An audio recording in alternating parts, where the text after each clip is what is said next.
कल 2 अप्रैल है। अमेरिकी राष्ट्रपति डोनाल्ड ट्रंप का रेसिप्रोकल टैरिफ कई देशों की धड़कनें बढ़ा देगा। इनमें भारत भी शामिल है। ट्रंप पहले ही ऐलान कर चुके हैं कि वो 2 अप्रैल से भारत पर भी रेसिप्रोकल टैरिफ लगाएंगे। प्रधानमंत्री मोदी और अमेरिकी राष्ट्रपति डोनाल्ड ट्रंप की दोस्ती जग जाहिर है। दोनों एक दूसरे को अच्छा दोस्त बताते हैं। हाउडी मोदी और नमस्ते ट्रंप इसका बढ़िया एग्जाम्पल है। लेकिन ट्रंप कई मौकों पर भारत को टैरिफ किंग बता चुके हैं।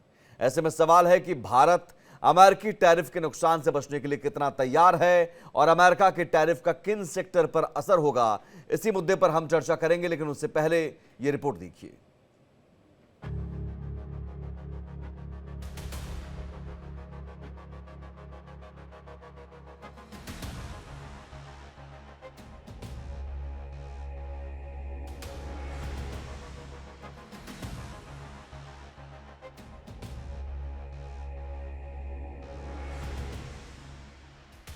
ट्रंप के टैरिफ भंवर में फंसा भारत। कोई रियायत नहीं देने के मूड में है डोनाल्ड ट्रंप। आखिर भारत की क्या है तैयारी? ट्रंप कई मौकों पर भारत को टैरिफ किंग बता चुके हैं।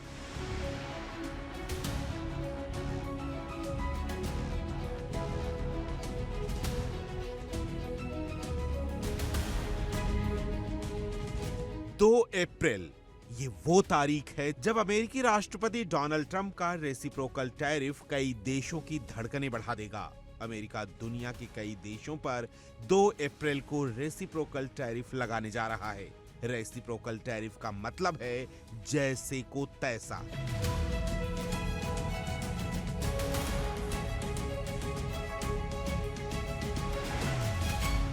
यानी जो जितना टैरिफ लगाएगा उस पर उतना ही टैरिफ लगाया जाएगा।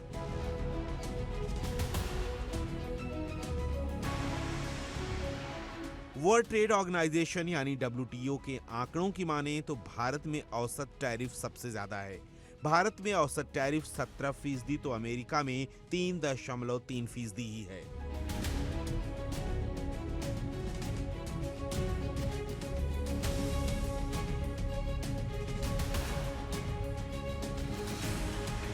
ग्लोबल ट्रेड रिसर्च इनिशिएटिव यानी GTRI की रिपोर्ट के मुताबिक अमेरिका से आने वाले खाने पीने के सामान, मांस और प्रोसेस्ड फूड पर भारत में 37.66% टैरिफ लगता है, जबकि इन्हीं सामानों पर भारत को अमेरिका में 5.23% टैरिफ देना पड़ता है।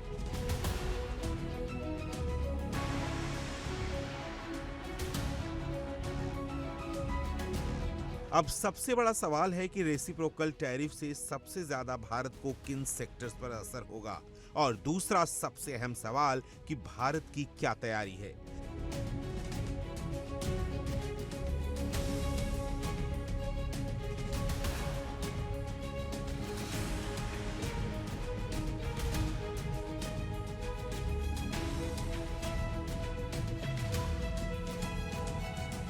भारत अमेरिकी टैरिफ की वजह से होने वाले नुकसान से बचने के लिए 2 मोर्चे पर तैयारी कर रहा है। एक तरफ भारत अमेरिका से बातचीत कर उसे कम से कम टैरिफ लगाने के लिए मना रहा है, वहीं दूसरी तरफ भारतीय बाजार अमेरिकी टैरिफ के बाद होने वाले असर को भी कैलकुलेट कर रहा है।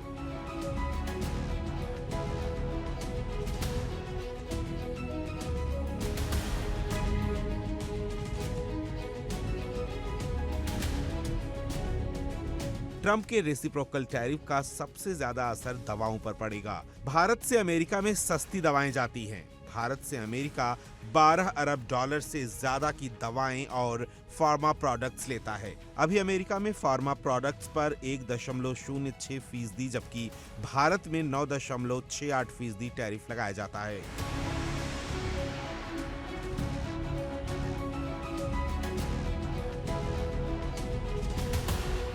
ऐसे में भारत की क्या तैयारी है, ये बड़ा सवाल है। भारत और चीन के बीच व्यापार बढ़ाने के लिए नई नीतियों और समझौतों पर चर्चा चल रही है। हाल ही में दोनों देशों के बीच विदेश सचिव स्तर पर बैठक हुई, जहां व्यापारिक सहयोग को लेकर सकारात्मक संकेत मिले। अगर भारत इस मौके का सही उपयोग करता है तो ये भारतीय निर्यातकों के लिए नया और बड़ा बाजार खोल सकता है, जिससे भारतीय अर्थव्यवस्था को भी फायदा मिलेगा। भारत इस स्थिति का फायदा उठाकर अपनी निर्यात क्षमताओं को बढ़ा सकता है। चीन का भारतीय उत्पादों की ओर रुख करना भारत के लिए आर्थिक रूप से एक बड़ा अवसर साबित हो सकता है। Bureau report, India daily.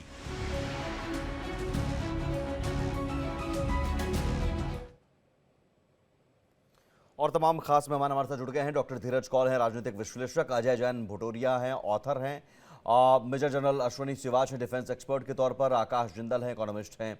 सबसे पहले आकाश जी, आपके पास ही मैं आऊँगा इकोनॉमिस्ट होने के नाते, चूँकि खतरा ज़्यादा यहाँ पर ये है कि किस तरह के टैरिफ लगाते हैं, और इस तरह के टैरिफ, रेसिप्रोकल टैरिफ से सबसे ज़्यादा जो असर है, इम्पैक्ट है, और तुरंत इम्पैक्ट किस सेक्टर पर पड़ने वाला है? देखिए, इम्पैक्ट जो है फार्मा सेक्टर को पड़ सकता है, ओवरऑल कंट्री के एक्सपोर्ट्स को पड़ सकता है। बट बात यहाँ पे आ जाती है कि यूएस क्या रेसिप्रोकल टैरिफ हिंदुस्तान पे लगाएगा उस एक्सटेंट तक, और क्या यूएस के लिए क्या ये मूव सही होगी। सबसे पहले तो आपके दर्शकों को मैं ये बताना चाहूंगा कि यूएस ये जो टैरिफ्स लगाए जा रहा है, जो उसने चाइना पे लगाए, मेक्सिको पे लगाए, कनाडा पे लगाए, उनसे यूएस की इकोनॉमी को क्या फायदा हुआ? यूएस की इकोनॉमी को कोई फायदा ना होके मात्र नुकसान हुआ है। कि टैरिफ का मतलब क्या है? आपके पास $10 में भी कोई चीज आ रही थी आपके देश, आपने 20% टैरिफ लगा दिया, तो उसका मतलब क्या है? आपके अपने देश में यानी यूएस के अंदर जो कंज्यूमर था वो $14 में चीज कंज्यूम करता है। यानी यूएस में इन्फ्लेशन को आपने बढ़ा दिया, इन्फ्लेशन को आपने बढ़ा दिया तो स्लो डाउन को आपने बढ़ा दिया। और दर्शकों को बता दूं, पिछले 3 साल में यूएस लगातार इन्फ्लेशन को बीट करने में लगा हुआ है, और पिछले 3 साल से ही यूएस ज्यादा कामयाब इकोनॉमी नहीं है। रादर यूएस वो इकोनॉमी है जो बहुत बड़े स्लो डाउन का शिकार रही हुई है। रशिया यूक्रेन वॉर स्टार्ट होने के बाद 2 क्वार्टर्स तक यूएस की जीडीपी ग्रोथ नेगेटिव में गई है। 2023 में यूएस वो इकोनॉमी है, वहां एक कॉन्सेप्ट है डेट सीलिंग, यानी यूएस में सरकार कितना कर्जा ले सकती है। वो डेट सीलिंग उन्हें सस्पेंड करनी पड़ी ताकि ज्यादा खर्चा लिया जाए, ताकि यूएस के खर्चे चल सके। तो यूएस दुनिया की सबसे बड़ी इकोनॉमी, सबसे पावरफुल इकोनॉमी जरूर है, बट यूएस की ये सबसे बड़ी, दुनिया की सबसे बड़ी पावरफुल इकोनॉमी बहुत बहुत तकलीफ और स्लो डाउन का शिकार है। तो ये जो टैरिफ वो लगातार लगाए जा रहे हैं जी। या आज जो रेसिप्रोकल टैरिफ लगाने वाले हैं, ये यूएस की इकोनॉमी के लिए ही नेगेटिव चीज आप कह साबित रहे हैं कि होने वाली भारत पर है। इसका ज्यादा और असर नहीं पड़ने वाला है? और 10 सेकंड और एक जी चीज आपको बता दूं, आपने सिर्फ एक ही चीज को जो है सोच लिया कि भारत पे क्या असर पड़ेगा। पहले मेरी बात भी सुन लें आप। जी। यूएस के अंदर 3 मेन मार्केट्स हैं, स्टॉक मार्केट्स, नेस्डैक, S&P 500 और डाउ जोन्स। तीनों मार्केट्स जो हैं रेसिप्रोकल टैरिफ के डर से बहुत बुरी तरह डाउन गई है। अब दूसरी बात, जो आपने भारत की असर की बात कही, आज अगर सारी कंट्रीज के ऊपर टैरिफ लग जाते हैं तो इसका मतलब क्या है? या तो यूएस में वो चीज मैन्युफैक्चर होना शुरू हो जाए। यूएस में तो रातों रात हर चीज मैन्युफैक्चर होना शुरू हो नहीं सकती। तो इसलिए मेरे हिसाब से भारत पे एक समय हमें लग रहा है कि फर्क पड़ेगा। एक तो भारत ऑलरेडी यूएस के साथ डायलॉग कर रहा है, तो डायलॉग से यूएस जो चाइना, कनाडा, मैक्सिको के साथ किया वो हिंदुस्तान के साथ नहीं करेगा। तो मुझे लगता है कि भारत के लिए सबसे पहले तो टैरिफ उस तरह के आएंगे ही नहीं। दूसरा, भारत पे कुछ असर पड़ेगा, बट यूएस खुद इन टैरिफ को ज्यादा लंबा चला नहीं पाएगा, ये मेरा कहना है। नहीं, लेकिन सवाल है कि रेसिप्रोकल अभी अमेरिका क्या करेगा, मैं उस पर भी आऊंगा सर, बिल्कुल। लेकिन भारत की अपनी क्या तैयारी है, या फिर हम ये मानकर चलें कि ये एक थोड़ा सा शॉक होगा, लेकिन भारत अब कोई खास असर नहीं पड़ने जा रहा भारत पर, आप ये मानकर चल रहे हैं? देखिए, मेरा ही मानना है, आप देखिए सिंपल सी बात है, अगर वो सारी कंट्रीज के ऊपर टैरिफ लगा देते हैं, ठीक है, हिंदुस्तान के ऊपर भी लग जाते हैं मान लीजिए, तो क्या होगा? हिंदुस्तान से जो एक्सपोर्ट्स वहां जाते हैं वो कम हो जाएंगे, तो हिंदुस्तान की इकोनॉमी को वो एपरेंट नुकसान होगा। बट साथ ही साथ मैं जब बात जो है the point which I want to drive home is, क्या उसके बाद यूएस रातों रात वो चीज प्रोड्यूस करना शुरू कर देगा? वहां की कंज्यूमर को वो चीज चाहिए, या किसी दूसरी इकोनॉमी से मंगाएगा, और दूसरी इकोनॉमी से मंगाएगा टैरिफ वहां भी लग चुका होगा। तो इसलिए मेरा ये मानना है कि बहुत ज्यादा फायदा भारत, बहुत ज्यादा नुकसान भारत को नहीं होने की संभावना लग रही है।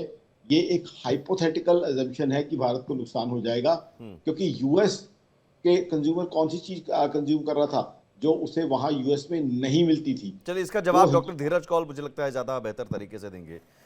धीरज जी, ये जो परसेप्शन बन रहा है, मैक्सिमम चर्चा में हम यही सुन रहे हैं कि साहब ठीक है, आप रेसिप्रोकल टैरिफ लगाकर ज्यादा कुछ नुकसान नहीं कर पाएंगे, उल्टा आप पर असर ज्यादा होने वाला है, अमेरिका पर। देखिए, नमस्कार, thank you for having me on the show. हम इस टॉपिक पे आई थिंक पिछली बारी भी हमने बात की थी, और तब भी मैंने आपका अटेंशन इसी एरिया पे डाइवर्ट करना शुरू किया था कि हमें इसके कोर एजेंडा में जाना पड़ेगा। पहली बात तो आपके जो पहले मैं अपना इंट्रोडक्शन देते हुए ये बता दूं, मैं बायोटेक सेक्टर में कंसल्टेंट भी हूं, so I understand macroeconomics very well. मुझे ये समझना, मेरे फार्मास्यूटिकल मेरा एरिया ऑफ सब स्पेशलिटी है as a consultant for biotech for Wall Street. तो ये बात बिल्कुल सही है, भारत से तकरीबन 10.8 बिलियन डॉलर का जेनेरिक मेडिसिन का मार्केट है जो यूएस इंपोर्ट लेता है, जिसपे बहुत बड़े कंसर्न्स है, हमारी इंडस्ट्री को भी बहुत बड़े कंसर्न्स है। ये बात बिल्कुल सही है, और भारत की जेनेरिक प्रोडक्शन मेडिसिन के ऊपर इफेक्ट तो 100% आएगा। ऐसा कहना I think would be very immature कि कोई फर्क नहीं पड़ेगा, फर्क पड़ेगा।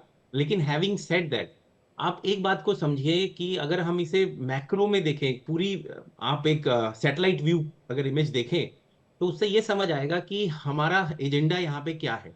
यहाँ पे एजेंडा है to bring good quality jobs back, production America में वापस आए, सप्लाई चेन का डिपेंडेंसी जो पिछले 40 साल से बना हुआ है, डिफरेंट कंट्रीज में डिफरेंट पार्ट्स बन रहे हैं, उसके एक बड़े बड़े सेक्टर्स के अंदर इंडिपेंडेंस अमेरिका में आए। और हम मेंटली बिल्कुल रेडी हैं इसके लिए। हम जानते हैं कि इनिशियली जो बर्डन है, अगर आप ऑटोमोबाइल सेक्टर को भी उठा लीजिए तो तकरीबन $50,000 की एक एवरेज गाड़ी आती है, मीडियम साइज एसयूवी या एक मिड साइज कार समझिए, तो उसके ऊपर भी तकरीबन हम लोग एक्सपेक्ट कर रहे हैं तकरीबन 5,000 से $12,000 के ऊपर इंक्रीज, डिपेंडिंग आप किस सेक्टर में जा रहे हैं। 10,000 का करीब उसके ऊपर इंक्रीज हमें देखने को मिलेगा। लेकिन इनिशियली वो ब्लंट कंज्यूमर्स के ऊपर ही जाएगा। इसीलिए आपको जान के हैरानी होगी, कनाडा और मेक्सिको से पिछले 1 महीने के अंदर लाखों गाड़ियां, इवन इन आधी कंप्लीटेड गाड़ियां भी अमेरिका घुस चुकी हैं। और इसके बाद जो ये बर्डन बेयर किया जाएगा, ये एंड यूजर ही करेगा। शायद कुछ सब्सिडी कुछ हद तक जो मैन्युफैक्चरर है वो दे सके, लेकिन mind you, car sector is a very निश एरिया जिसके अंदर प्रॉफिट मार्जिन 3 से 5% होते हैं। पर हैविंग सेड दैट, ये समझिए कि इसका सबसे बड़ा ब्लंट एक तो चाइना पे आएगा, क्योंकि ट्रेड डेफिसिट $270 बिलियन है। उसके बाद मैक्सिको पे आएगा, उसका भी हमारा बहुत ही बड़ा ट्रेड डेफिसिट है। इंडिया का ट्रेड डेफिसिट 41.5 बिलियन है, ज्यादा बड़ा ट्रेड डेफिसिट नहीं है। Matter of fact total trade 118 billion है। लेकिन अगर आप इसको घुमाएं तो एक बात समझिए कि इनिशियली फैक्ट्रीज रातों रात बनना इम्पॉसिबल है। हमारी तकरीबन 30 to 40% प्रोड्यूसिंग फैक्ट्रीज 15 से 16% कैपेसिटी पे रन करती हैं, तो वो कुछ शॉक एब्जॉर्ब करेंगी। और नई फैक्ट्री को लगाने का तकरीबन कॉस्ट $1 बिलियन आता है, और 2 से 3 साल मिनिमम लगते हैं। क्या हम उसे एक्सपेडाइट कर सकते हैं? क्या गवर्नमेंट उसके लिए सब्सिडीज दे सकती है? बिल्कुल देगी। और जो जॉब है वो रातों रात क्रिएट नहीं होगी, उसके लिए ट्रेनिंग लगेगी, यूनिवर्सिटीज को रीसेट करना पड़ेगा, स्किल ट्रेनिंग आएगी। ये सारे चैलेंजेस हमको पता है, यहाँ की एडवाइजरी को भी पता है। तो अगले 2 साल तक महंगाई होगी, डिफिकल्ट टाइम्स आएंगे, आकाश लेकिन जी फिर जिस एक बात की रीसेट तरफ बटन होगा। इशारा कर रहे हैं कि वो है कि ये जो शॉक है, अब आप लॉन्ग टर्म की बात कर रहे हैं। आकाश जी, मुझे लगता है आप शॉर्ट टर्म की बात कर रहे हैं कि अभी तुरंत क्या होगा। अब लॉन्ग टर्म में तो जो करेंगे अभी तुरंत क्या इफेक्ट पड़ेगा? तुरंत महंगाई बढ़ेगी, कॉस्ट ऑफ डूइंग आकाश जी कुछ कह रहे इन्फ्लेशन बढ़ेगी, इसकी वजह से स्लो डाउन बढ़ेगा और इन्फ्लेशन बढ़ेगी। और मेरे मित्र इस चीज को माने ना माने, सिर्फ मात्र ऐसा करें, डाउ देख लें, नेस्डैक देख लें, S&P देख लें, और यूएस की खुद की इकोनॉमी में इस चीज को लेके बहुत बड़े जनरल साहब और अजय जैन साहब के पास मैं आता हूं। मुझे लगता है कि इस टॉपिक पर एक डिटेल आप दोनों आपस में एक बार प्लीज 1 by 1 क्या इस इन्फ्लेशन को हमें भी पाएगा। बताइए सर, हमें भी जानना है, हमारे जैसे लोगों को भी जानना है कि भाई ये रेसिप्रोकल टैरिफ और टैरिफ वॉर से अमेरिका को ज्यादा नुकसान है कि बाकी देशों को या भारत जैसे देशों को? धीरज जी जल्दी से, आकाश जी ने जो पॉइंट उठाया जल्दी से। देखिए, इनिशियली तो ब्लंट हमारे ऊपर आएगा। मैं स्टॉक मार्केट से डायरेक्टली कनेक्टेड हूं, बहुत बड़े करेक्शंस आए हैं, स्पेशली कैश डिपेंडेंट जो मैक्रो, जो बिग बिग वेल्स नहीं है, उनके ऊपर तो क्रशिंग इफेक्ट है। 30% के करीब अगर आप उठाकर देख लीजिए स्टार्टअप्स, वो ऑलमोस्ट 50% डाउन है, बहुत अच्छी अच्छी कंपनीज डाउन है। तो इफेक्ट आएगा। ये नासमझी होगी मेरे लिए बोलना कि कोई फर्क नहीं पड़ता, पड़ता है। हमारी इकोनॉमी के ऊपर बहुत फर्क इमीडिएटली पड़ेगा, लेकिन लॉन्ग टर्म विजन के अकॉर्डिंगली अगर चलें तो इसमें मुझे लगता है, क्योंकि मैं एआई से कनेक्टेड हूं, भारत के अंदर भी भारत और यूएस ट्रेड तकरीबन 3x to 4x बढ़ने की संभावना है with in next 4 years, because of artificial intelligence, ML और स्पेस साइंस। ये आप सेक्टर उठा के देखिए। हमारा जो सेक्टर है फार्मास्यूटिकल, उसके अंदर जो जीन एडिटिंग की मेडिकेशंस हैं उसके ऊपर बात हो रही है। जो नेक्स्ट जनरेशन मेडिकेशंस हैं, जो डिवाइसेस हैं, उनका कोलैबोरेशन कैसे भारत के साथ किया जा सके, उसमें एक कन्वर्सेशन चल रही है, जो तकरीबन हम एंटिसिपेट करते हैं $850 बिलियन की इंडस्ट्री है।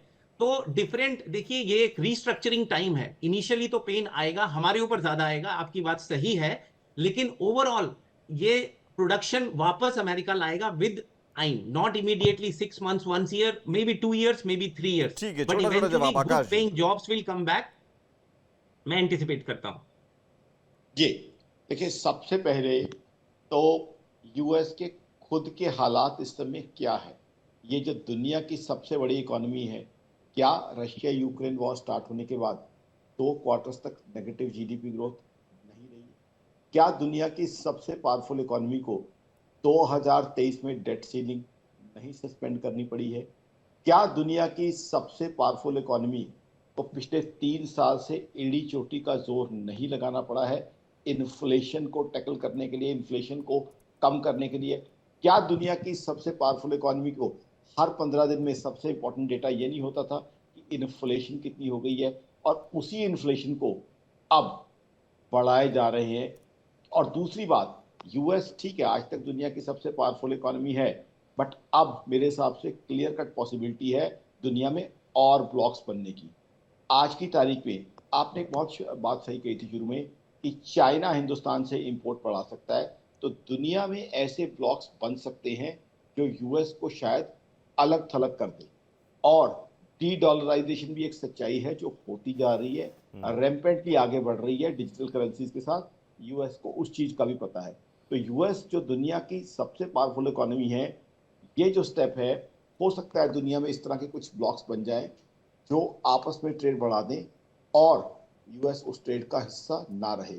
तो मेरे हिसाब से ये जो उथल पुथल है, खासकर ये जो हर कंट्री पे टैरिफ्स लगाना, ठीक है, ओवरनाइट यूएस उस चीज को प्रोड्यूस करना शुरू कर देगा, ठीक है, ये चीज बहुत बड़ा क्वेश्चन मार्क है। दूसरा, वहां पे लेबर और एम्प्लॉयमेंट कॉस्ट वो कितनी आएंगी जो बाकी बिल्कुल। और कंट्री से खासतौर सामान पर मंगाया तब जाता जबकि था। आप इमिग्रेशन पॉलिसी को और ज्यादा सख्त कर रहे हैं। मैं आता हूं सर दोबारा आपके पास। अजय जान साहब, जो बातें यहाँ पर हो रही हैं, अब भारत को झटका देने की तैयारी में या किसी और देश को झटका देने की तैयारी में अमेरिका है, या 2 अप्रैल से झटका मिलेगा, या वो झटका पलटकर अमेरिका को ही जबरदस्त मिलने जा रहा है?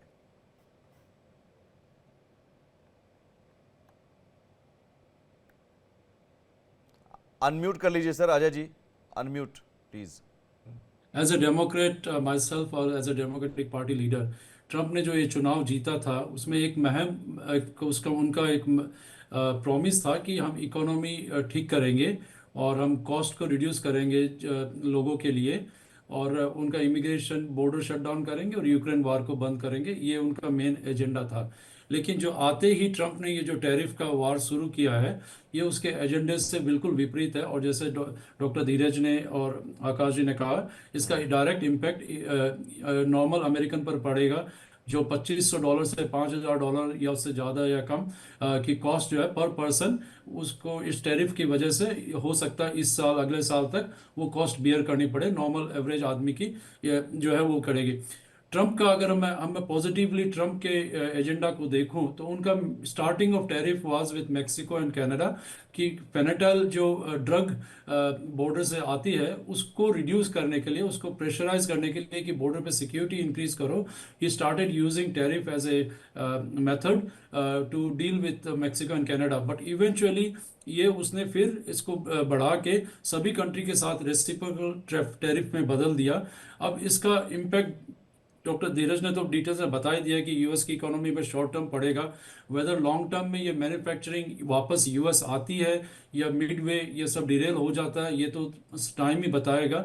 लेकिन ओवरऑल इंडिया के लिए जो अभी अराउंड 66 बिलियन टू 118 बिलियन का जो ट्रेड हो रहा है उसमें, और उसमें अराउंड 87% ऑफ इंडिया का जो एक्सपोर्ट है कॉस्टिंग अराउंड $7 बिलियन का, उसकी इम्पैक्ट पड़ सकता है कि इंडिया के जो एक्सपोर्ट यूएस होते हैं उसमें और 7 आप क्या माने, बिलियन अमेरिका पर ज्यादा इम्पैक्ट पड़ने वाला है या फिर भारत जैसे और बाकी देश जिस पर रेसिप्रोकल टैरिफ के जरिए एक झटका देने की तैयारी है, मुनाफा आई थिंक किसका ज्यादा अमेरिका के डूबेगा? अमेरिका के ऊपर खुद के ऊपर ज़्यादा इम्पैक्ट पड़ेगा, अमेरिकन सिटीजन्स के ऊपर इम्पैक्ट पड़ेगा। उनकी कॉस्ट, आज कार अगर वो कोई बाहर की इंपोर्टेड कार लेते हैं तो 10,000 से 15,000 या 12,000 की कॉस्ट बढ़ेगी।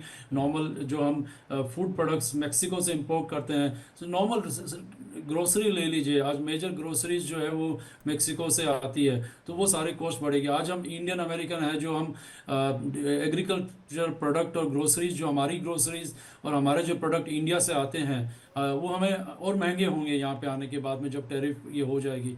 और जहाँ तक इंडिया का प्रोडक्ट है, इंडिया को उन्होंने कहा कि वो टेस्ला इंडिया में बेचना चाहते हैं, तो उनकी कॉस्ट जो है वो 110% टैरिफ कम करके इंडिया वालों को चीपर टेस्ला मिलेगी। तो वो how does that impact Indian automobile industry, उसके ऊपर क्या असर टेस्ला होता में है? मुझे लगता है टेस्ला में किसी को इंटरेस्ट नहीं है अभी फिलहाल। हाँ, फिलहाल नहीं है, बट और कोई दूसरी कारें जो है वो यूएस से इंडिया आए तो इससे इंडियन ऑटोमोबाइल मार्केट जो अभी तक सिक्योर था और एक वो था, उसके ऊपर क्या असर पड़ेगा ये देखना पड़ेगा। तो हालांकि टोटल ओवरऑल जो है इंडिया के ऊपर इतना कोई ज़्यादा इम्पैक्ट नहीं होगा, और लेकिन हो सकता है कि India could be in a better position कि चाइना की जो मैन्युफैक्चरिंग यूएस आ रही है वो टैरिफ से एक्सपेंसिव हो रही है, तो इंडिया को एक अपॉर्चुनिटी मिल सकती है कि वो अपने प्रोडक्शन को यूएस में पोजीशन करे, अपने प्रोडक्ट्स को जो ये एक तरह से आप इसे देख रहे हैं कि इंडिया के लिए एक बेटर अपॉर्चुनिटी है, एक लॉन्ग टर्म फायदा बल्कि उल्टे है, लेकिन नुकसान शॉर्ट टर्म है तो है ही अमेरिका के लिए, लेकिन लॉन्ग टर्म में बहुत सारी चीजें आपको रातों रात जो बदलने वाली बात होती है, पूरा सिस्टम बदलना पड़ेगा, लेबर और तमाम जो टेक्नोलॉजी है वो प्रोडक्शन बढ़ाना होगा, तब जाकर आप जो सपना देख रहे हैं वो हो पाएगा। सिर्फ टैरिफ लगा देने से तो नुकसान होगा। अब जनरल साहब, यहाँ इकोनॉमी की बात हो रही है, लेकिन इकोनॉमी में भी डिफेंस भी बहुत महत्वपूर्ण सेक्टर है, और क्या इस रेसिप्रोकल टैरिफ का असर डिफेंस सेक्टर पर ही पड़ेगा? हाँ बिल्कुल, देखो सुमित, पहले तो ये जो बात हो रही थी मैं इससे बिल्कुल सहमत हूँ। देखो हमें ये देखना पड़ेगा कि अमेरिका, ऐसा लगता है कि टैरिफ बढ़ाने वाला है, एक स्वीपिंग स्टेटमेंट पास है, ये ऐसे नहीं करेगा, वो कंट्री टू कंट्री चलेगा। अगर भारत की बात करें तो भारत और यूएस के बीच में काफ़ी बातचीत चली हुई है। हम बायलैटरल ट्रेड एग्रीमेंट की बात कर रहे हैं कि भाई हर जगह में टैरिफ नहीं बढ़ाया जाए, ऐसा टैरिफ बढ़ाया जाए कि जिस प्रकार से जो चीज़ें भारत की जाती हैं यूएस में इतनी कॉस्टली ना हो जाए, उनकी डिमांड बहुत रिड्यूस हो जाए, क्योंकि वो सस्ती नहीं होंगी तो फिर लोग खरीदेंगे नहीं, वो इन्फ्लेशन बढ़ेगा। मुझे लगता है कि 3-4 चीज़ें भारत के लिए बहुत इंपॉर्टेंट हैं। अब भारत से क्या बातचीत हो रही है और क्या हो सकता है, मैं उस पर एक बार फोकस करूंगा। देखो भारत का और अमेरिका का ट्रेड 120 बिलियन डॉलर के करीब है, जिसमें भारत जो है एक्सपोर्ट करता है 80 बिलियन डॉलर। इसका मतलब ट्रेड डेफिसिट है कोई 37 से 40 बिलियन डॉलर। अगर भारत दो चीजें खरीद ले अमेरिका से, एक तो आपके वेपन जिसका वो प्रेशराइज कर रहा है भारत को कि आप जो है जो न्यू आधुनिक वेपन है वो खरीदें, हम आपको ट्रांसफर ऑफ टेक्नोलॉजी करेंगे, तो वो ट्रेड का जो डेफिसिट है उसको रिड्यूस करना चाहते हैं। दूसरा है वो ऑयल और गैस, जिस प्रकार से हमने 32% रूस से खरीद रहे हैं जब से रशिया यूक्रेन लड़ाई आई है, वो भी हम ले रहे हैं डिस्काउंटेड रेट में, रूपी रूबल वाले फॉर्मूल में। मुझे लगता है कि ये प्रेशराइज अमेरिका करेगा कि हम ऑयल यूएस से भी खरीदे, और वो हम कहीं ना कहीं जो मिडिल ईस्ट में ले रहे हैं उससे थोड़ा कम करेंगे। कहीं ना कहीं उसने एक दबाव और डाला है, अगर रूस नहीं माना तो रूस के ऊपर हम सेकेंडरी टैरिफ लगा सकते हैं ऑयल को लेके। अगर उसके ऊपर सेकेंडरी टैरिफ लगता है तो भारत और चीन पर बड़ा इंपैक्ट आएगा, क्योंकि हम मैक्सिमम ऑयल ले रहे हैं आज की तारीख में रूस से। इस चीज को समझना चाहिए। हमें फायदे क्या हैं? देखो, फायदे मुझे लगता है 3 हैं। एक तो ये है कि जो सप्लाई चेन ज्यादा डिपेंडेंट थी कहीं ना कहीं चीन की, उसमें हमें मौका है कि कहीं ना कहीं हमें मौका मिल सकता है। अगर चीन के ऊपर बहुत ज्यादा टैरिफ लगता है तो वो सप्लाई चेन का मौका भारत को मिल सकता है। दूसरा, जो जिस प्रकार से बार बार कह रहे हैं कि भारत की हो सकता है डिमांड फार्मास्यूटिकल में, आईटी में और टेक्सटाइल में बढ़ सकती है, ओवरऑल ये भारत को फायदा हो सकता है। नुकसान तो ये होगा कि अगर टैरिफ लगेगा, आपका जो सामान महंगा होगा उन देशों में, अमेरिका में, तो आपकी डिमांड कम होगी, और डिमांड कम होगी तो फिर आपका सामान नहीं बिकेगा, तो ऑटोमेटिकली एडवर्स इफेक्ट होगा। पर मुझे लगता है एक चीज है कि अमेरिका इतनी बेवकूफी से नहीं कि एक स्वीपिंग स्टेटमेंट दे के हर देश के साथ एक तरीके से बर्ताव करेगा। इसी प्रकार से भारत ने कोई नेगेटिव स्टेटमेंट पास नहीं की अमेरिका की। भारत चुपचाप अपने आप, कहीं ना कहीं भारत और अमेरिका की जो बैक चैनल डिप्लोमेसी चल रही है, कहीं ना कहीं बातचीत हो रही है कि ऐसा किया जाए कि इस टाइप का टैरिफ लगे कि इतना इंपैक्ट एडवर्स भारत को ना हो, और भारत भी कहीं ना कहीं कंसेशन दे। जहां पर आती ऑयल और वेपन के बारे में, वेपन के बारे में जो आपने क्वेश्चन डायरेक्ट पूछा, वो क्या चेंज कर रहा है जो अमेरिका जो पहले नहीं करता था। देखो, पहले भारत को वो वेपन तो देता था मगर ट्रांसफर ऑफ टेक्नोलॉजी नहीं करता था। फॉर एग्जांपल, अगर आप देखें कि अब उसने क्या किया, G404 इंजन दे रहा है, G414 इंजन जो दे रहा है, हमें लगेगा तेजस मार्क 1 अल्फा में, उसमें वो आने वाले टाइम में transfer of technology they, make in India बनेंगे। वो एक प्रकार HAL वगैरह यहाँ बनाएगा, अभी तो जी एरोस्पेस बना रही। दूसरा, वो कह रहा है कि अगर आप F-35 खरीदते हैं तो हम आने वाले टाइम में उसको भी मेक इन इंडिया बनाएंगे, ट्रांसफर ऑफ टेक्नोलॉजी। तो कहीं ना कहीं वो हमको एक प्रकार से कंसेशन देने को तैयार है आपके वेपन सिस्टम में। हमने M777 अल्ट्रालाइट हाउजर वहां से खरीदा, जो कि बहुत ही अच्छा एक प्रकार से आर्टी गन पोजीशन, जिसको हमने लद्दाख में लगा रखा चीन के। अब उसको जो हमारा भारत में महिंद्रा डिफेंस बना रहा है, उसमें भी ट्रांसफर टेक्नोलॉजी। मुझे लगता है अमेरिका अब इस चीज के लिए राजी हो गया है। उस समय कभी भी भारत को वेपन तो देने की तैयार करता था मगर ट्रांसफर ऑफ टेक्नोलॉजी नहीं करता था, और दूसरा आधुनिक हथियार नहीं देता। वो अभी तैयार है, उसको पता है कि नहीं तो भारत जो है, एक तो भारत 65 से 70% खुद हथियार बना रहा है, अगर नहीं बना रहा तो भारत ने अपनी इन्वेंट्री को इनलाज कर दिया है। फ्रांस से भी ले रहा है भारत, इजराइल से भी ले रहा है भारत ने, साउथ कोरिया से भी लिया, रूस पे थोड़ा सा कम होता जा रहा है, 20 से 25% है। तो मुझे लगता है ये हो सकता है कुछ वेपन सिस्टम हम ले, ये जो ट्रेड डेफिसिट को रिड्यूस करें, और कुछ और ले हम अमेरिका से, और बातचीत करके जो टैरिफ है उसको मैनेजेबल है। आपके कहने का मतलब ये है कि ये दरअसल एक तरह से प्रेशर टैक्टिक्स भी है कि भाई ये टैरिफ वैरिफ वाला मामला कुछ है नहीं, ऐसा है कि हम जो चाहते हैं नहीं सर, इसमें ये भी है ना कि अमेरिका की कुछ बातें आप मान लीजिए कि भाई हथियार हमसे ही खरीदो, अब फाइटर जेट जो है हमसे ही ले लो, तो चलो ठीक है, अब रेसिप्रोकल टैरिफ मामले में हम आपको राहत दे देंगे। ये क्या ऐसा है कि आकाश जिंदल जी आप भी इस बात से इत्तेफाक मैं रखते हैं? एक चीज सुमित, एक चीज क्या, मैं इस चीज में नहीं, गलत हम मैसेज भेज रहे हैं। भारत कोई भी वेपन सिस्टम नहीं लेगा जब तक वो भारत की जरूरत से मिलता हो, प्लस दूसरा कि वो कॉम्पिटिटिव रेट में। मैं एक बार जिंदल साहब एक बार ये बताने दो, तो ये चीज याद रखना सुमित, ऐसा प्रेशराइज हम नहीं आते किसी देश के, हम नहीं आ सकते हैं। नहीं सर, जनरल साहब कि आप ये खरीदें और हम खरीदें। नहीं जनरल साहब, हम ये कह रहे हैं कि हम नहीं आ सकते हैं और ना आएंगे, लेकिन क्या यही है मकसद, मंशा यही है क्या? मैं यही पूछ रहा हूँ। हाँ बिल्कुल, मंशा यही है ना कि उनका एम ये है कि अगर हम हथियार अमेरिका से खरीदें बिनस्बत दूसरे देश से, तो ये एक गिव एंड टेक है, मगर भारत तभी खरीदेगा जब उसको इससे फायदा। हम हाँ इवैल्यूएट बिल्कुल, हम करते अपने हैं, राष्ट्र हम हित में पता फैसला लेंगे। हाँ ये बिल्कुल। ये आप भले ही देखो, उसके लिए टैरिफ का हमने नुकसान झेल लें, बिल्कुल। रफेल आकाश जिंदल खरीदा जी। मैं 10 सेकंड ले लूं अब। जी मैं हमने जो बात कहना F-35 चाहता हूँ, नहीं प्लीज मुझे भी मेरी बात रखने का मौका दिया जाए। जी आकाश मैं जी। ये बात कहना चाहता हूँ, मैं एक और एंगल पे लेके जाना चाहता हूँ। अभी हम सारी चर्चा इस चीज पे कर रहे हैं कि अमेरिका आज रात रेसिप्रोकल टैरिफ्स इंपोज कर देगा। क्या उसके बाद बाकी के देश चुपचाप देखते रहेंगे? आज कनाडा, मेक्सिको, चाइना पे जब टैरिफ इंपोज किए गए, या ट्रम्प साहब के पिछले टर्म में जब यूएस चाइना ट्रेड वॉर चली थी, क्या चाइना ने उसके बाद टैरिफ नहीं लगाए थे? क्या दुनिया की बाकी इकोनॉमीज फिर रिटेलिएटरी टैरिफ नहीं लगाएंगी यूएस के सामान के ऊपर? यूएस के पास भी फॉर्च्यून 500 कंपनी में से बहुत सी कंपनीज यूएस बेस्ड हैं जो दुनिया भर में सामान बेचती हैं।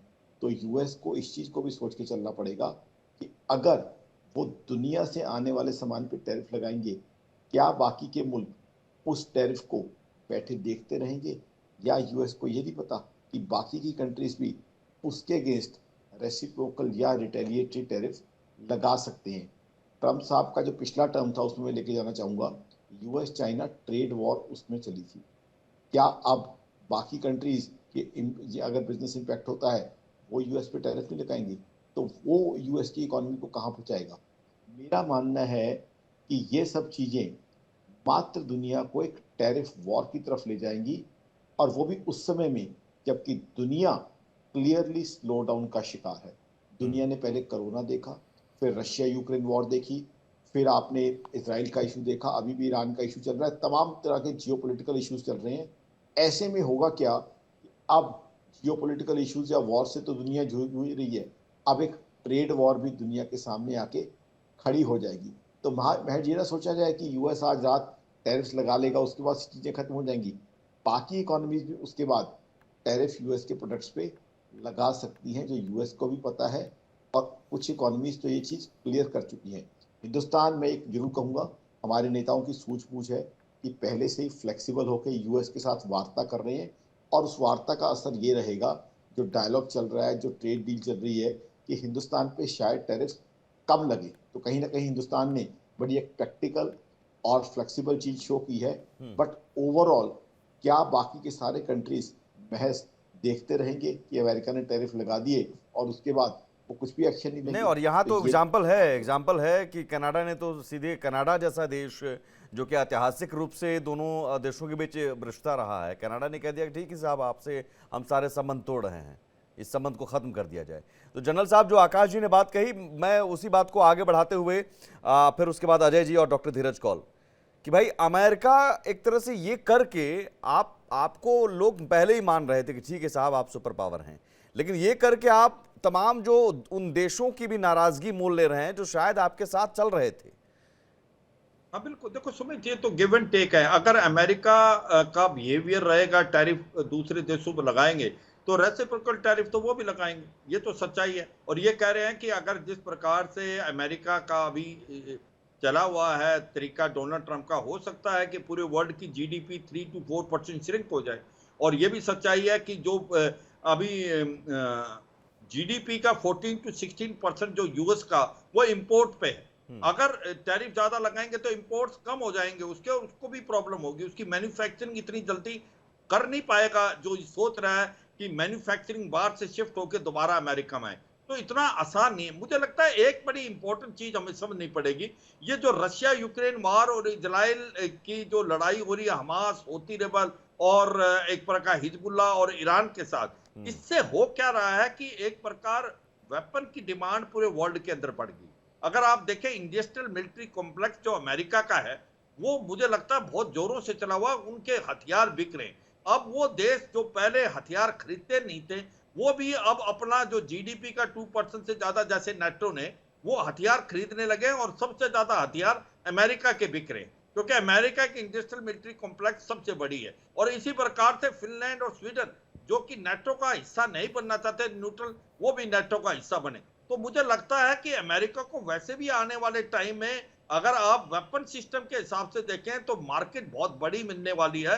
वो इसलिए कि आने वाले समय के अंदर छोटे छोटे देश भी आज की तारीख में अपने हथियार खरीदना चाहेंगे, अपने आप को प्रोटेक्ट, स्पेशली यूरोपियन कंट्री जो कि आज तक अपने हथियार डिपेंडेंट थे वो अमेरिका की डिफेंस पे। अब उनको लगता है अगर कल को उनके ऊपर थ्रेट आती है रूस से तो उनको खुद प्रोटेक्ट करना है, तो वो अपना 2% से बढ़ा के 3 या 3.5% जीडीपी का हथियारों पे लगाएंगे। उससे डिमांड बढ़ेगी, उससे हथियार बिकेंगे और इंडस्ट्रियल मिलिट्री कॉम्प्लेक्स जो अमेरिका से के बराबर किसी का नहीं। तो मुझे लगता है अमेरिका को तब इसमें फायदा होगा, मगर अगर बेवकूफी से जो इन्होंने टैरिफ वाली लड़ाई लड़ी और सबके साथ एक ही बर्ताव किया तो मुझे लगता है अमेरिका को लॉन्ग रन में नुकसान हो सकता है। मैं अपने देश की बात करता हूं, भारत में हम सोच विचार कर रहे हैं, हम कोई ऐसी स्वीपिंग स्टेटमेंट नहीं दे रहे, बायलैटरल ट्रेड एग्रीमेंट के तहत जा रहे हैं, कुछ गिव एंड टेक की पॉलिसी से चलेंगे,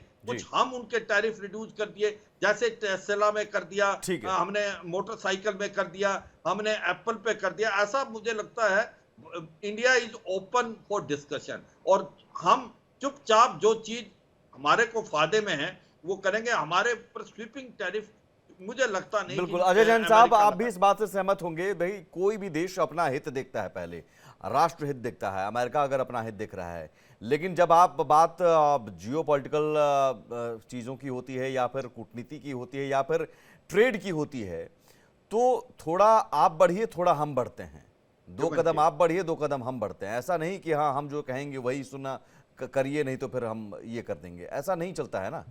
नहीं, बिल्कुल नहीं चलता है ऐसा। और जो हमारे ट्रेडिशनल अलाइज है, जापान हमारा one of the strongest ally है, क्वाड में भी जापान, इंडिया, ऑस्ट्रेलिया साथ में है। तो जापान के ऊपर इस वक्त 25% tariff. Japan is the 3rd largest exporter of automobile और कार्स टू यूएस। तो जापान के ऊपर 25% टैरिफ होने का मतलब है कि बहुत बड़ा इम्पैक्ट पड़ेगा जापान की इकोनॉमी। जापान की जो टोयोटा और कार मैन्युफैक्चरिंग है, चाइना में, मेक्सिको में मैन्युफैक्चर कर रही है, कनाडा में मैन्युफैक्चर कर रही है, उनके ऊपर बहुत असर पड़ेगा। तो overall we are forcing Japan आज forming an ally with South Korea and China to counter this tariff. तो हम लोग एक फोर्स कर रहे हैं, अमेरिका एक फोर्स कर रहा है कि पूरा रीअलाइनमेंट, जो ट्रेडिशनल अलाइज है वो भी अब अमेरिका से दूर जा रहे हैं। तो इसका ओवरऑल ग्लोबल सिक्योरिटी के ऊपर क्या इम्पैक्ट पड़ेगा जो आगे जाके ऑब्वियसली, बट सबसे इमीडिएट इम्पैक्ट जो है वो अमेरिकन सिटीजन्स के ऊपर पड़ रहा है। और ये जो है ये एक्सेप्टेबल नहीं है, क्योंकि हमने डेमोक्रेट ने इलेक्शन लूज किया था क्योंकि हमारी इकोनॉमी आउट ऑफ कॉस्ट बढ़ रही थी और लोगों ने वोट ही इसलिए दिया था कि तुम कॉस्ट को रिड्यूस करोगे और कॉस्ट को ब्रिंग डाउन करोगे। वो नहीं हो रहा है। तो अब ऑलरेडी हमने 60-70-80 डेज के इनके कार्यकाल में हमने ऑलरेडी देखना शुरू कर दिया कि लोग अब आ रहे हैं और अपना फ्रस्ट्रेशन एक्सप्रेस कर रहे हैं कि इसलिए हमने ट्रंप को वोट नहीं दिया था। इनफैक्ट जो मेजर रिपब्लिकन लोग हैं वो भी कह रहे हैं कि हमने इसलिए ट्रंप को वोट नहीं दिया था। तो अब ये आने वाले दिनों में जो अब डेमोक्रेट के जो कांग्रेस के इलेक्शंस हो रहे हैं कुछ कांग्रेस की सीटों पे, हमें वो अगर उसमें डेमोक्रेट जीत जाते हैं और हमें हाउस की मेजोरिटी वापस मिल जाती है तो ये शो करेगा कि people are not happy with what Trump is doing. बिल्कुल धीरज कौल साहब, मुझे लगता है कि तमाम जो लॉजिक दिए गए हैं, अलग अलग गेस्ट हमारे साथ जो जुड़े हुए हैं, इसमें कहीं से भी आप लॉन्ग टर्म का प्लान बताकर लोगों के सवालों का जवाब मुकम्मल नहीं दे पाएंगे। देखिए, मुझे 2 मिनट दीजिए क्योंकि आपने 5 से 6 बहुत इंपॉर्टेंट टॉपिक्स टच किए जो मुझे लगता है ethically I should speak. As a physician मैं आपको एक चीज बताता हूँ, अमेरिका के अंदर एक बहुत बड़ा पेंडेमिक था जिसका नाम है फेंटनिल। उसके इंग्रेडिएंट्स आते हैं चाइना से, मैक्सिमम कंस्ट्रक्ट होता है, और ये जो इलीगल इमिग्रेंट्स थे उनके साथ बोगी में आ रहा था अमेरिका को 2024 में $2.7 ट्रिलियन कॉस्ट किया था fentanyl in health care cost. Number 2, 1,06,000 जाने ऑफिशियली गई थी ओपियोइड ओवरडोज से, जिसके बल किए था। तो फेंटनिल एक बहुत बड़ा मुद्दा था पहले भी और आज भी है। नंबर 2, जो आपने बात टच करी कि ट्रेड भारत के साथ, मैंने आपके पिछले इंटरव्यू में बोला था कि स्वीपिंग टैरिफ्स नहीं लगेंगे, ना लग सकते हैं। आईटी सेक्टर और इंडिया एक बहुत बड़ा एक्सपोर्टर है टेक सेक्टर का, सपोर्ट का, जो कि हमें टेक सपोर्ट इंडिया से प्रोवाइड होता है, वो भी एक प्रोडक्ट है। उस पर टैरिफ नहीं लगा सकते हम इतने स्वीपिंग, कुछ हद तक सिंबॉलिक टैरिफ्स लगेंगे। और भारत के जो निगोशिएटर्स हैं, जो फॉरेन मिनिस्टर हैं, one of the best bureaucrat हैं, and I am very confident in his abilities to carve out a niche product for India for tariff relief. Number 2, energy, वो बिल्कुल सही बात मेजर साहब ने जो पहले बोली। ऑयल एक्सपोर्ट्स भारत के और यूएस के इस टाइम बहुत कम है, तकरीबन 10 बिलियन डॉलर के करीब है। और गवर्नमेंट ने ऑलरेडी इशू कर दिया है कि अमेरिका के साथ एनर्जी ऑयल एक्सपोर्ट्स, हमारे ऑयल इंपोर्ट्स अमेरिका से बढ़ेंगे, तकरीबन 25 बिलियन डॉलर तक जाएंगे। रशिया के साथ बहुत ज्यादा है, इराक के साथ 7.1 बिलियन है। ये बात सही है। नंबर 2 जो टच किया गया ऑटोमोबाइल सेक्टर पे, उस पे हमने पिछली बारी भी बोला था, जापान नंबर 2 है। अमेरिका की 50% कार्स बाहर से आ रही हैं और पार्ट्स तो उससे भी ज्यादा। Japan is on number 2। लेकिन जापान के ऊपर स्वीपिंग टैरिफ्स लगाना इस टाइम मुझे नहीं लगता एक प्रैक्टिकल अप्रोच होगी। लेकिन again this is up to the people, to the party to decide. अगर हम आ जाएं फार्मास्यूटिकल सेक्टर पे, तो अभी तक जो इनिशियल इंडिकेशंस आ रहे हैं, डेफिनेटली उसके ऊपर टैरिफ लगेंगे। ट्रंप ने भी 2 से 3 बारी ऑलरेडी इंडिकेट कर दिया, और ये भी बोला है कि अगर हमें जरूरत पड़ी तो हम कंसेशंस देंगे स्पेसिफिक सेक्टर्स के साथ, स्पेसिफिक कंट्रीज के साथ, जो हमारी नीतियों के साथ एग्री करती है, जो हमारे स्ट्रेटेजिक पार्टनर है, जिसके अंदर Japan is an essential partner, India is an essential partner. और मैं फिर बार बार आपका ध्यान AIML पे इसीलिए लाता हूं कि वर्ल्ड की सबसे डिसरप्टिव टेक्नोलॉजी है, मैं उसमें कनेक्टेड हूं, मुझे दिख रहा है कैसे वर्ल्ड चेंज हो रहा है। उसके सपोर्ट के लिए हमें इंडियन माइंड, इंडियन टैलेंट की एब्सोल्यूट नेसेसिटी है, including AI and ML, health care. तो इंडिया के बगैर भारत का प्रोग्रेस, पहली बात, is incomplete, financially doesn't make sense. Number 2, Indian community in America is very influential, very, look at your panelist sitting there who's in Democratic Party, बहुत अच्छे अच्छे sectors में इंडियन ओरिजिन के लोग एक्सीलेंट कर रहे हैं। तो India is one of the best foreign people who are living here, who are naturalised, best tax payers. तो इंडिया और अमेरिका के नेचुरल रिलेशनशिप भी बहुत अच्छे हैं, और ट्रंप और मोदी जी का भी एक तरीके का बहुत अच्छा केमिस्ट्री देखा जाता है। नंबर 3 जो आपने बात की डिफेंस की, definitely America wants India to improve the defence. आज भी रशिया नंबर 1 है डिफेंस की अगर बात करें, उसके बाद फ्रांस है, अमेरिका नहीं है। अमेरिका टेक्नोलॉजी ट्रांसफर पे बात, ये बात बिल्कुल सही जनरल साहब ने बोली, technology transfer was a glitch, जिसके ऊपर अब काम हो रहा है।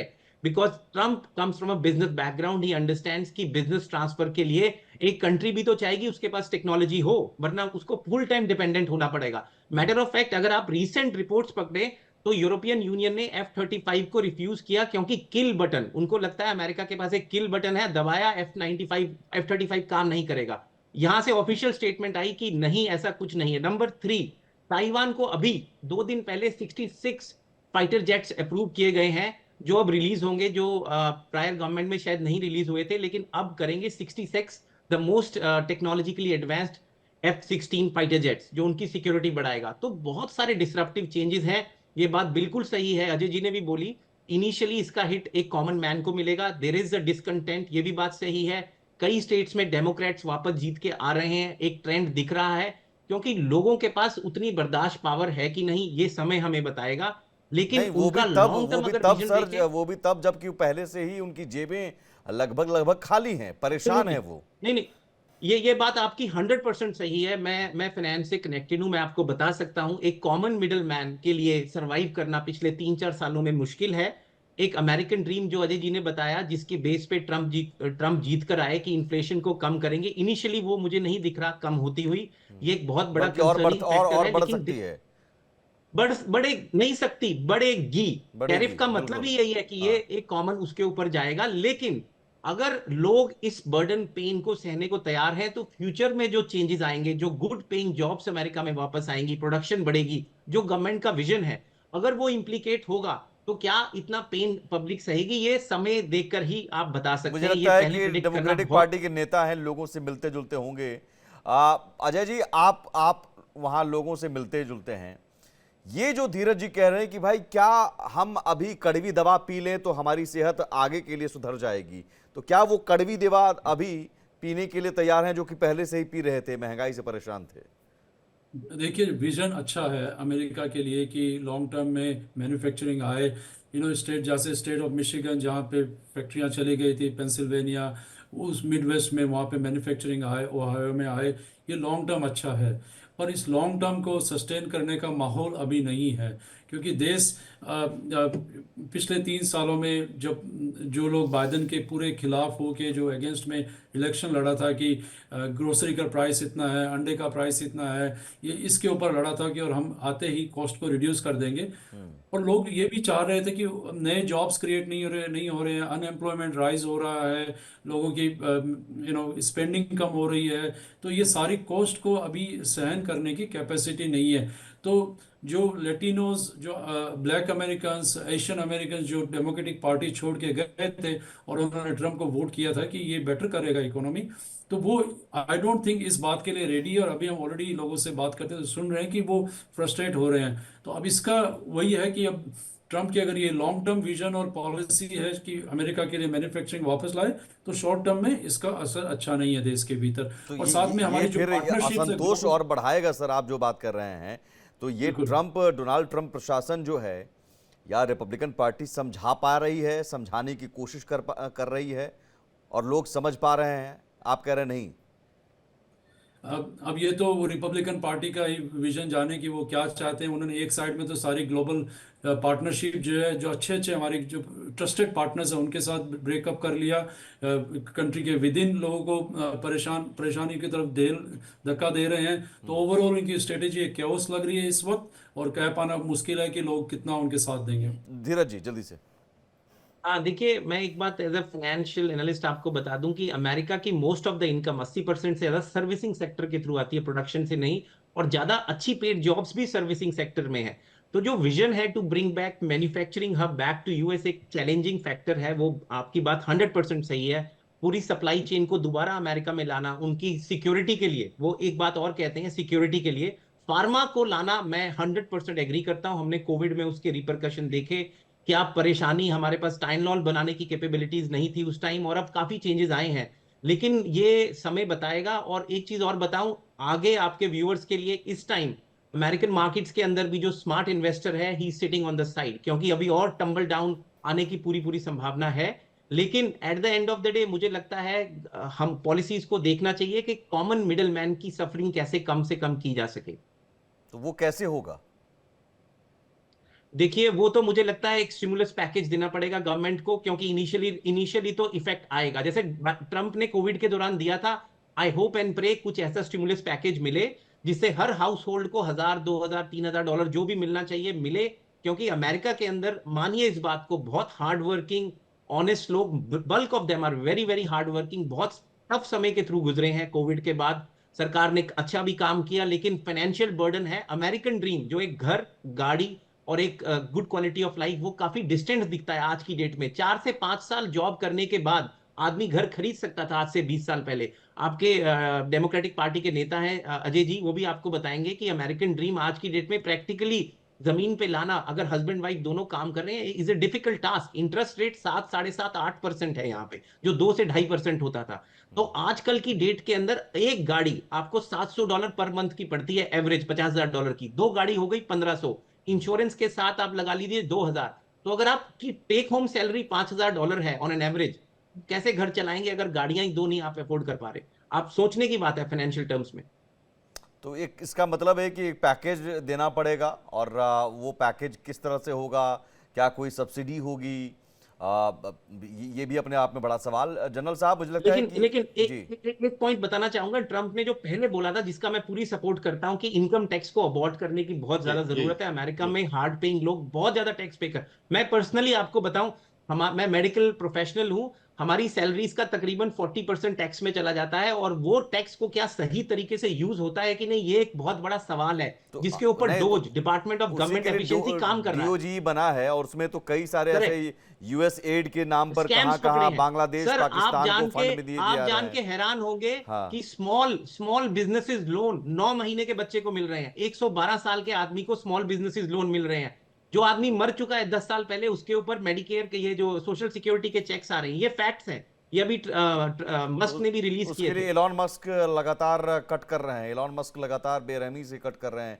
कई ऐसे देशों को जो आतंकी देश हैं उनको फंडिंग की जा रही थी यूएस एड के नाम फंडिंग पर। देना, यूएसएड के एब्सोल्युटली, नाम पर। बिल्कुल सही, तो बिल्कुल बिल्कुल सही। उन चीजों पर कटौती करके और टैक्स अबॉर्ड करके आप हमें अपने एक्सपेंडिचर्स कम करने पड़ेंगे, और हाँ। $36 ट्रिलियन का डेफिसिट है, मतलब हर अमेरिकन पे $1,06,000 का कर्जा है एज ऑफ टुडे, और ट्रंप इसको कम करना चाहते हैं। उनका कहना है कि मैं अपने लिविंग लाइफ, अपने काल के अंदर इसको कम लाना चाहता हूं, और मैं उनको गुड विशेस देता हूं कि अगर इसे कम ला सके, क्योंकि बहुत जरूरी है ट्रेड डेफिसिट और हमारा डेब्ट कम करना नेक्स्ट लेकिन जनरेशन के एक लिए, जो भी गवर्नमेंट करे। बड़ी चुनौती जो अजय जी ने भी यहाँ पर बताई है जनरल साहब, अब ये तो इकोनॉमी के नजरिए से हम देख रहे हैं, लेकिन जियो पॉलिटिकल एंगल से अगर हम देखते हैं, जो कि अजय जैन साहब ने कहा कि अब न्यू अलाइनमेंट फिर बन रहे हैं। भाई जापान आपका ट्रस्टेड पार्टनर, अब वो चाइना और साउथ कोरिया के पास जा रहा है, या फिर अब चाइना इसमें हो सकता है मौके देखे, तो न्यू अलाइनमेंट अब पूरी जियो पॉलिटिकल जो तस्वीर थी वो पूरी की पूरी बदल सकती है। मुझे लगता नहीं सुमित, क्योंकि इतनी बड़ी गलती अमेरिका नहीं करेगा, क्योंकि उसको पता है कि अभी अमेरिका का फोकस क्या है। अमेरिका, डोनाल्ड ट्रंप चाहते हैं कि रशिया यूक्रेन की लड़ाई बंद हो, कहीं ना कहीं इजराइल और की लड़ाई जो तीनों चली हुई मिडिल ईस्ट में उसको बंद हो, फोकस उसका जाए इंडो पैसिफिक में। अगर उसका फोकस इंडो पैसिफिक में जाना है, वो चीन के अगेंस्ट जाना है, तो आपके पार्टनर कौन है क्वाड के? आप देखें, आपके पास ऑस्ट्रेलिया है, जापान है, भारत है, और उसके साथ साथ अगर इंडो पैसिफिक में आपके पास साउथ कोरिया है, तो मुझे लगता नहीं कि अमेरिका इतनी बेवकूफ़ी करेगा कि इनके ऊपर इतने टैरिफ लग जाए कि इनका फोकस जो है चीन की तरफ चला जाए। मगर जो डोनाल्ड ट्रंप कर रहे हैं वो किसी हद तक अपने देश के लिए कर रहे हैं, इसमें कोई शक नहीं, क्योंकि जैसे हम कह रहे हैं कि वो टैरिफ लगाएंगे तो जो हम इंपोर्ट्स करते हैं यहाँ से, एक्सपोर्ट है जो उनका इंपोर्ट और हमारा एक्सपोर्ट, वो सामान कॉस्टली हो जाएंगे। उससे क्या होगा कि इन्फ्लेशन बढ़ेगा, अमेरिका के अंदर चीजें कॉस्टली होंगी, लोगों परेशान होंगे। मगर उसको कम करने के लिए आप टैक्सेस को रिड्यूस कर दें, डायरेक्ट टैक्सेस और इनडायरेक्ट टैक्सेस को अगर रिड्यूस करते हैं तो फिर वो आपका सस्टेनेबल होगा। ये इनको कैलकुलेट करना पड़ेगा। मगर एक सच्चाई है कि कहीं ना कहीं उनको लगता है कि जो अनएम्प्लॉयमेंट बढ़ी है, क्योंकि वहां पर मैन्युफैक्चरिंग वहां से शिफ्ट होकर बाकी जगह चलेगी, वो अगर टैक्सेस लगा दे, टैरिफ ज्यादा लगाएंगे, तो हो सकता है मैन्युफैक्चरिंग शिफ्ट हो। मैन्युफैक्चरिंग इतनी जल्दी शिफ्ट नहीं होगी, टाइम लगेगा, मगर उससे शिफ्ट होने से आप देखेंगे एम्प्लॉयमेंट मिलेगा लोगों को। पर मैं तो यह कहता हूं, हम अगर अपने देश की बात करें, भारत की बात करें, तो हमारा जो मूव है वो स्मार्ट मूव है। हम कोई भी एक स्टेटमेंट ओपनली पास नहीं कर रहे, हम बायलैटरल ट्रेड एग्रीमेंट की बात करें, फ्री ट्रेड एग्रीमेंट की बात नहीं कर रहे, हम बातचीत कर रहे हैं अमेरिका के साथ, और कहीं ना कहीं ऐसा कोई पैकेज लेके आएंगे कि जिससे सांप भी मर जाए, लाठी भी ना टूटे। ठीक है तो सर, ये मुझे लगता है ठीक है धीरज जी, यहाँ पर ऑयल हम ज्यादा खरीदेंगे, वेपन सिस्टम अगर नहीं, वो कह रहे हैं कि हमने अब ये शायद 10 बिलियन से ज्यादा बढ़ा दिया हमने, अब 25 बिलियन खरीद रहे हैं। देखो, नहीं, लेकिन ये दबाव नहीं हो सकता है, हम अपनी मर्जी से खरीदेंगे सर। अब कोई दबाव नहीं कि सर आप जो है ये लीजिए, ये फाइटर जेट लीजिए और ये हथियार लीजिए, हम देखेंगे वो बेहतर हमारे लिए है। तो मैं इसमें यही कहूंगा, ऑयल तो आपने खरीदना ही है, क्योंकि आपको 89% ऑयल आप इंपोर्ट करते हैं। हाँ, वो ठीक है सर, लेकिन हथियार खरीदने को लेकर खरीदें। मगर जहां वेपन की बात आती है, आपको उसकी एक प्रकार से पूरे ढंग से एप्रिसिएशन होती है कि कौन सा वेपन सिस्टम भारत को चाहिए और क्यों लेना चाहिए। मगर सच्चाई है कि अमेरिका का नजरिया भारत को लेके वेपन के बारे में चेंज हुआ। वो कहते हैं कि हम ट्रांसफर ऑफ टेक्नोलॉजी भारत को देने को तैयार हैं, जो हथियार पहले नहीं देते। तो ये हमारे पास अब ऑप्शन अवेलेबल है, हम उसको इस्तेमाल करेंगे नहीं करेंगे वो समय बताएगा। फॉर एग्जांपल, जो रफेल था 4.5 जनरेशन एयरक्राफ्ट है, वो हमने खरीदा, बृहस्पति अमेरिका F-16 प्लस दे रहा था, टाइफून था, यूरो फाइटर था, मगर हमको जरूरत थी रफेल जैसा एयरक्राफ्ट की, हमने वो खरीदा। तो भारत किसी के प्रेशर में नहीं आता, पर भारत अपने देश के हित में काम करेगा। मगर ये गिव एंड टेक की पॉलिसी है अमेरिका के साथ, मुझे लगता है। ठीक है डॉक्टर धीरज कौल जी, जल्दी से सर अब देखिए, एक बात दोबारा क्लियर करना बड़ा जरूरी है, to set the page right. ये टैरिफ्स कोई नए टैरिफ नहीं लगाए जा रहे हैं। मैटर ऑफ फैक्ट 1930s में अमेरिका ने 59% टैरिफ लगाया था, उसके बाद धीरे धीरे इसको कम किया गया, नंबर 1। नंबर टू, उस टाइम बहुत बड़ी अनएम्प्लॉयमेंट 29% जनरेट हो गई थी, अगर आप फाइनेंस की हिस्ट्री पढ़ें तो। लेकिन ये टैरिफ्स वो हैं, दीज आर रेसिप्रोकल टैरिफ। अगर एक कंट्री हमारे पे 15% टैरिफ लगा रहा है तो हम 2% की जगह वापस 15% लगा रहे हैं। उसका गोल क्या है कि या तो वो अपने टैरिफ कम करें या हमें हमारे साथ जो ट्रेड डेफिसिट है उसको किसी और तरीके से मैच करें। तो ऐसा नहीं है कि, और ट्रंप ने अभी रिसेंटली ये बात बोला कि अगर कोई कंट्री हमारे ऊपर बड़े टैरिफ लगा रहा है हम तो उससे थोड़े कम ही लगाएंगे, एक कंसेशन देंगे उनके, ये उनका स्टेटमेंट आया है। ठीक और है सर, डिपेंडिंग ऑन चलिए किस देखते हैं, कंट्री पे वो इंतजार करेंगे। करते हैं नंबर सर। वन। हाँ, नंबर टू, आपको ये बात समझना जरूरी है क्लोज कि करेंगे सर। ये बात सही है, जब हमारी फैक्ट्रीज चाइना चली गई तो लेबर कॉस्ट और प्रोडक्शन की कॉस्ट कम थी। तो क्या हुआ, वो जो डिस्काउंट था वो मासिस को ट्रांसमिट हुआ। ठीक फाइनेंस है। में इसको मास ट्रांसफॉर्मेशन बोलते हैं। फाइनेंस, उसका जो डिस्काउंट था वो एक कॉमन लेमैन को मिला। लेकिन जो टिप पे बैठे थे 5%, 2% लोग, उनकी जॉब चली गई, लेकिन 50% लोग को फायदा मिला। अब हम इस ट्रायंगल को रिवर्स करना चाह रहे हैं। हम चलिए, चाह अच्छी रहे हैं बात है कि सर। हाई पेड आपने जॉब्स आपने नीचे जो भी आए बातें कही और बिल्कुल वहां लॉन्ग से टर्म के लिए, और मुझे लगता है डेमोक्रेटिक पार्टी के नेता होने के बावजूद उन्होंने क्या कहा कि एग्री है लॉन्ग, लेकिन लोगों को लॉन्ग टर्म नहीं दिखता है सर। लोगों को आज वो क्या खाएंगे और उनके घर में राशन कैसे आएगा, उनके बच्चे क्या खाएंगे, उनकी फीस कैसे होगी, वो दिखता है। तो मुझे लगता है अगर वो आप लोगों तक आप वो पहुंचा देते हैं टैक्स में रिड्यूस करके या फिर उनकी जेबों में कुछ राहत देकर, तो शायद लोग आपके साथ हो जाए, नहीं तो फिर असंतोष के सुर बढ़ सकते हैं। मैं ये खत्म करूंगा सर, बहुत शुक्रिया आप